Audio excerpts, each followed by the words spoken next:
안녕하세요. 오늘 XRP 관련된 이야기 여러분들과 함께 공유하려고 이렇게 마이크를 켰습니다. 여러분들 오늘이 아니죠. 어제죠. 벌써 이제 어제인데 어제 연준이 3연속 금리 인하를 했습니다. 그러니까 3연속이라는 건 아시는 것처럼 9월에 한 번 했고요. 10월에 한 번 했고 이번에 이제 12월에 한 거죠. 그래서 0.25 베이비 컷을 했습니다. 그래서 결국에 3연속 하면서 금리가 약 0.75% 정도 이제 인하가 된 거죠. 기준금리가. 그러면서 파월이 여러 가지 얘기를 했는데 일단은 이 뉴스의 기자님께서는 내년 인하 이래로 유지한다라는 식으로 보도를 했는데 뭐 틀린 말은 아니에요. 거의 점도표나 이런 걸 보면 2026년에 한 번, 2027년에 한 번 정도 할 걸로 예상된다라고 얘기를 했는데 파월도 되게 모순적이고 이중적인 얘기를 했습니다. 뭐냐면 한 번은 더 이상 금리 인하를 얘기하는 사람이 없다라는 말도 했고요. 그래서 내년에 한 번 정도 할 것이다라는 식의 되게 매파적인 발언을 하면서도 그 앞전에 바로 앞에서 뭐라고 얘기를 했냐면 지금 현재 금리는 중립적이다. 중립적인데 상단에 있다라고 얘기를 했어요. 이 얘기는 되게 비둘기파적인 발언이거든요. 상단에 있다는 얘기는 뭡니까? 내려올 여지가 있다는 거예요. 그죠? 중립적이다라고 얘기했으면 끝나는데 상단에 있다라고 얘기하면서 시장을 혼란스럽게 하고 있습니다. 그래서 지금 보면 어쨌든 어제 FOMC 회의록이나 점도표 등등을 보면 이중적이고 모순적인 것들이 막 섞여 있습니다. 그 다음에 또 자신의 입장이나 마음에 따라서 너무 과하게 해석하거나 너무 작게 해석할 수 있는 여지들이 많이 곳곳에 숨겨져 있기 때문에 이거를 잘 해석해내지 못하면 예를 들어 XRP의 내년 상반기에 어떤 전망을 그릴 것인가에 대한 내용을 정확하게 전망하기가 힘듭니다. 그래서 제가 오늘 여러 가지 백데이터를 적어도 수십 페이지 이상 다 확인을 한 상태에서 그 전제하에서 FOMC의 어제 그 금리 인하 결정의 회의록과 점도표에 근거한 명확한 분석, 내년 상반기 전망에 대해서 XRP의 전망에 대해서 여러분들과 함께 나누겠습니다. 자, 본격적으로 시작하도록 하겠습니다. 자, 먼저 보시죠.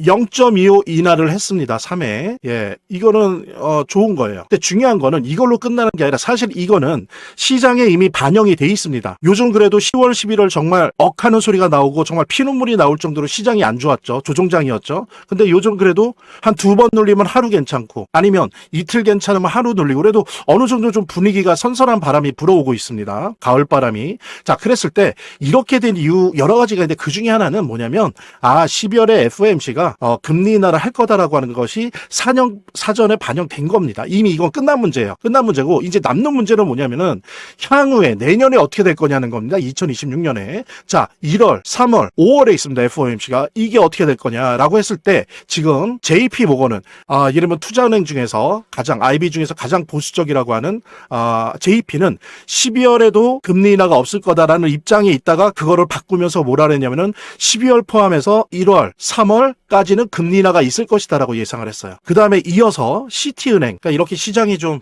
특히 10월 10일 이후로 지리한 조정장을 겪을 때 한 해가 마무리되어 갈 때 차분히 공부하는 게 좋은데요. 어느 정도 시장과의 거리감을 유지하면서 전신 건강과 투자 마인드 관리에 훨씬 도움이 됩니다. 우리 구독자 여러분들, 시청자 여러분들에게 차분히 암호화폐에 대해서 공부할 수 있는 전자책 4종 모두 다 드리겠습니다. 이거는 뭐 선착순이니 이런 거 아니에요. 주시는 모든 분들한테 다 드릴 겁니다. 그리고 이 4권의 책의 내용들이 그냥 한두 번 읽고 버릴 그런 책들이 아닙니다. 앞으로 암호화폐 투자를 함에 있어서 계속 또 보고 할 만한 그런 책들이거든요. 특히 보면은 첫 번째 요 코리를 위한 비트코인 한 권으로 끝내기는 제가 반드시 추천드립니다. 그 다음에 이제 두 번째로는 요 암호화폐 핵심 요약집도 거의 모든 내용들이 다 망라되어 있는 그런 책입니다. 그래서 요것도 두 번째로 이 순위로 제가 꼭 추천을 드리고 요 2개를 읽고 어느 정도 감을 잡으셨다 그러면 이게 아주 확률이 높은 타점 검색기예요. 요거를 잘 활용하시면 매수 매도 타점을 잡는데 아주 큰 도움을 받을 수 있고요. 특히 이거는 뭐 선착순으로 하는 게 아니에요. 문자 주신 모든 분들한테 다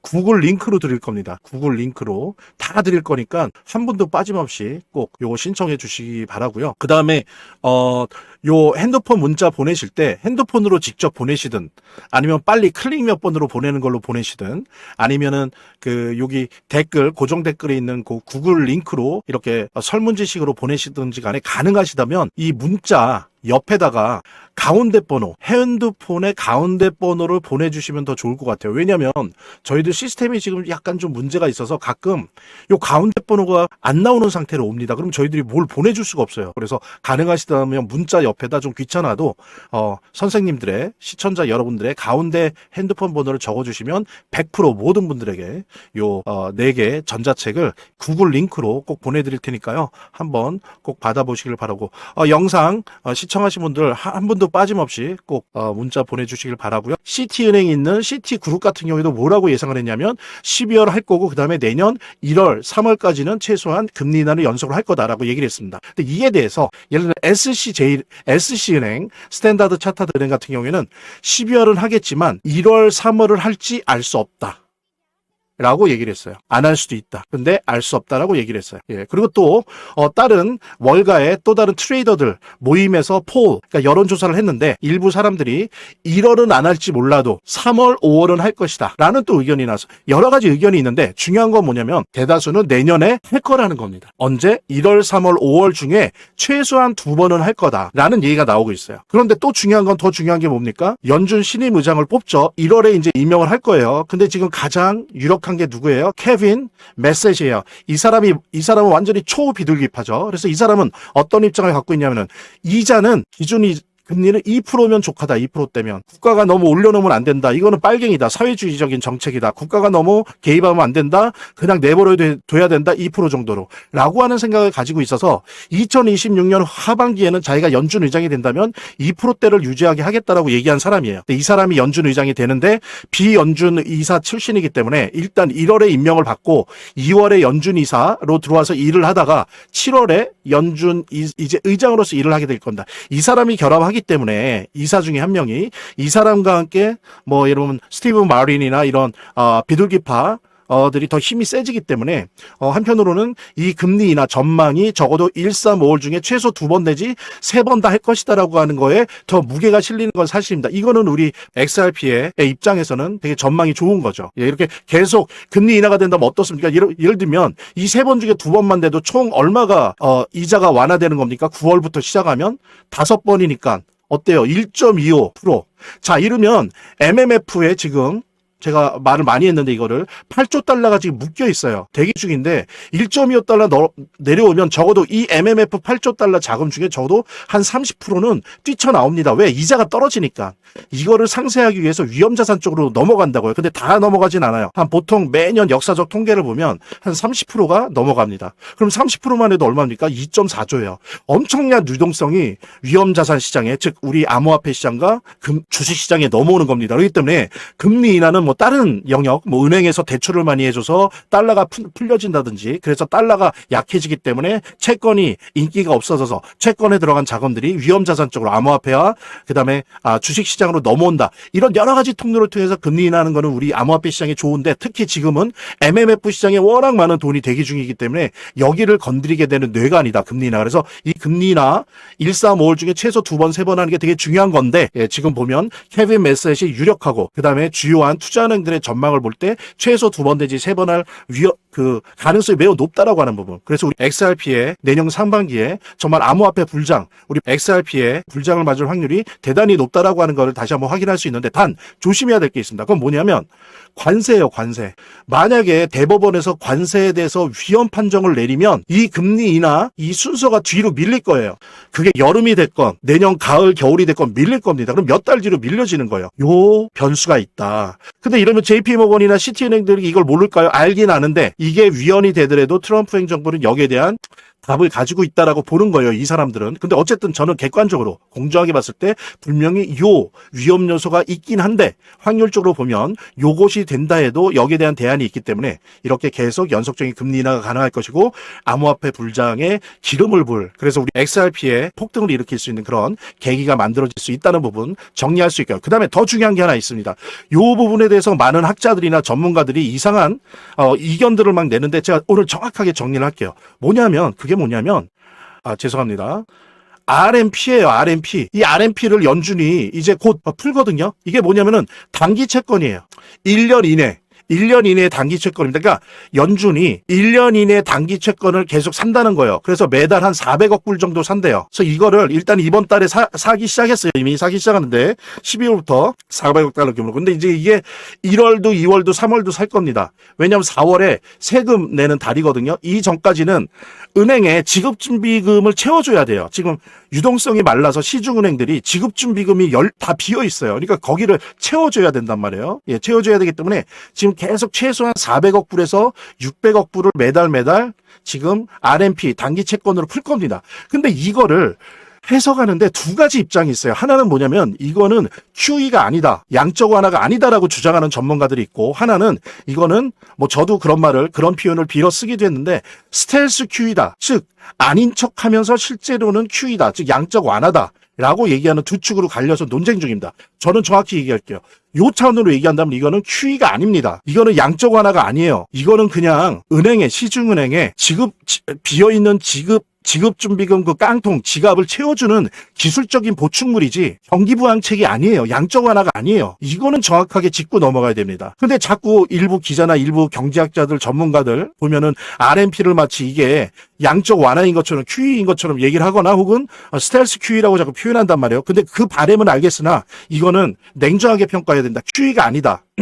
그럼 QE가 아닌데 어떻게 암호화폐 불장이 오느냐? 제가 통계를 한번 봤어요. 2011년, 12년, 19년 이때는 QE를 했어요. 장기 채권을 매입을 했습니다. 그래서 정말로 장기 채권 매입하니까 어떻게 돼요? 장기 금리 떨어지고, 그러니까 어떻게 해요? 달러 약세 오고, 달러 약세 오니까 어때요? 채권에 있는 돈들이 다 위험자산으로 넘어오죠. 그래서 주식과 암호화폐가 다 뛰었어요, 이때는. 근데 19년도에는 어떻게 했냐면 지금처럼 RMP를 했습니다. RMP만 했어요. 장기 채권을 안 샀어요. 단기 채권만 샀어요. 그랬더니 어때요? 영향이 없어요. 아무런 영향이 없습니다. 대신 뭐예요? 망가지는 것만 막는 거예요. 붕괴만 막는 거예요. 자산시장의 붕괴만 막는 거죠. 유동성이 너무 말라 비틀어져서 박살이 나는 것만 막을 뿐이에요. 근데 이때 이것이 마치 장기 채권을 매입한 것처럼 QE의 효과를 내기 시작했습니다. 어떻게 그렇게 됐냐? 이거를 몇 달 하다가 연속적인 금리 인하를 했어요. 한 3차례. 그랬더니 어떻게 됐느냐? 달러가 내려가고, 그러니까 어떻게 해요? 달러가 내려가니까 달러 지수가 채권도 내려가고 장기 금리 내려가고, 그러면서 채권이나 MMF 등에 있는 자금들이 다 어디로 들어와요?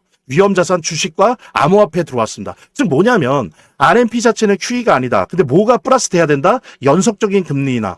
근데 우리 앞서서 봤죠. 연속적인 금리 인하 확률이 높다, 낮다, 높다. 그렇다면 RMP 단기 채권 매입 자체가 양적 완화의 출발선이다라고 보면 그건 거짓말이다. 이건 냉정하게 해석을 해야 된다. 이거는 그냥 기술적 보충이다. 근데 여기다가 연속적인 금리 인하 내년에 12월 빼고요.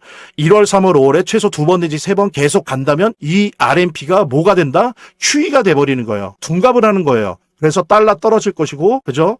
채권 금리 떨어질 것이고, 그래서 채권에 있는 자금이 MMF에 있는 자금, 곡고 막 파생 상품에 이 관련된 자금들이 다 어디로 온다? 위험 자산으로 온다. 그래서 암호화폐 불장이 올 것이다. 예, 이게 정확한 해석입니다. 그런데 이것을 막을 수 있는 유일한 몇 가지 그게 있죠. 변수는 뭐냐? 아까 말씀은 하나는 관세 부분. 관세에 대해서 대법원이 어떻게 판결할 거냐? 이걸 만약에 위헌으로 판결한다면 암호화폐 불장은 몇 달 밀린다. 3달 후가 됐건 6달 후가 됐건 7달, 8달 후가 됐건 뒤로 밀린다. 왜? 금리 인하가 밀릴 거기 때문에. 그 RMP만으로는 불장이 안 와요. 이건 QE가 아니에요. 예, 이거는 그냥 망가지는 거를 막을 뿐이고 오직 금리 인하랑 결합을 해야 되는데 관세 요게 변수다. 두 번째 변수는 뭐다? 엔캐리예요. 엔캐리.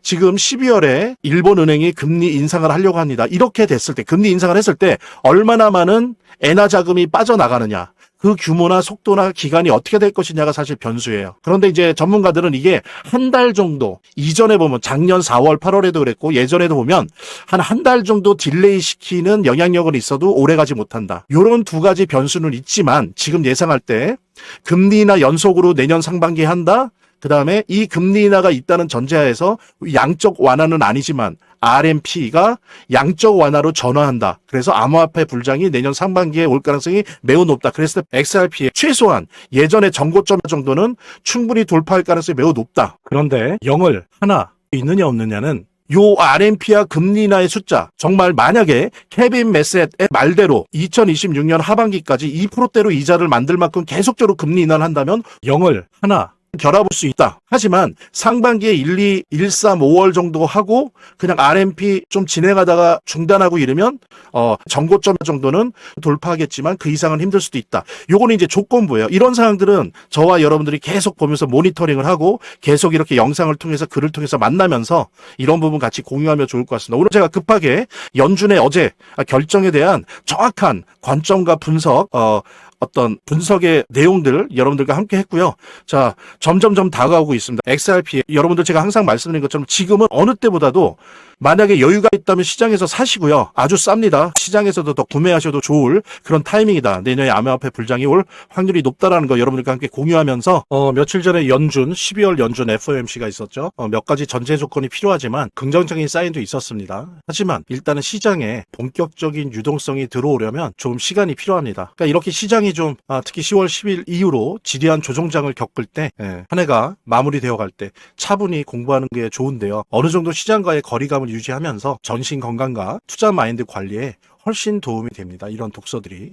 그래서 우리 연말 이벤트로 우리 영상 봐주신 우리 구독자 여러분들, 시청자 여러분들에게 차분히 암호화폐에 대해서 공부할 수 있는 전자책 4종 모두 다 드리겠습니다. 이거는 뭐 선착순이니 이런 거 아니에요. 주시는 모든 분들한테 다 드릴 겁니다. 그리고 이 4권의 책의 내용들이 그냥 한두 번 읽고 버릴 그런 책들이 아닙니다. 앞으로 암호화폐 투자를 함에 있어서 계속 또 보고 할 만한 그런 책들이거든요. 특히 보면은 첫 번째 요 코린을 위한 비트코인 한 권으로 끝내기는 제가 반드시 추천드립니다. 그러니까 설사 암호화폐 투자를 하신 지 오래됐다 할지라도 이 정도는 읽으시는 게 좋을 것 같아요. 이 정도는. 그래서 1순위로 요거는 꼭 한번 읽어보시고 올해가 가기 전에. 그 다음에 이제 두 번째로는 요 암호화폐 핵심 요약집도 거의 모든 내용들이 다 망라되어 있는 그런 책입니다. 그래서 요것도 두 번째로 2순위로 제가 꼭 추천을 드리고 그 다음에 이제 어느 정도 요 두 개를 읽고 어느 정도 감을 잡으셨다 그러면 이게 아주 확률이 높은 타점 검색기예요. 요거를 잘 활용하시면 매수 매도 타점을 잡는데 아주 큰 도움을 받을 수 있고요. 그래서 요 두 개 읽은 다음에 요걸 한 3번째 정도로 읽으면 좋으시고 그 다음에 이제 엘리어트 파동이론은 요걸 통해서 얻게 된 차트 지식을 좀 더 내가 발전시켜야 되겠다라고 하신다면 4번째로 요 엘리어트 파동이론 읽어보시기 바랍니다. 요거 읽는데 꽤 걸리실 거예요. 그러니까는 그냥 받으시고 버리는 게 아니라 두고두고 핸드폰이나 노트북에 넣어두시면서 오고 가시면서 이렇게 보셔도 되고 아니면 휴일 같은 때 한번 날 잡고 큰 화면으로 읽어보셔도 좋을 것 같습니다. 특히 이거는 뭐 선착순으로 한 게 아니에요. 문자 주신 모든 분들한테 다 구글 링크로 드릴 겁니다. 구글 링크로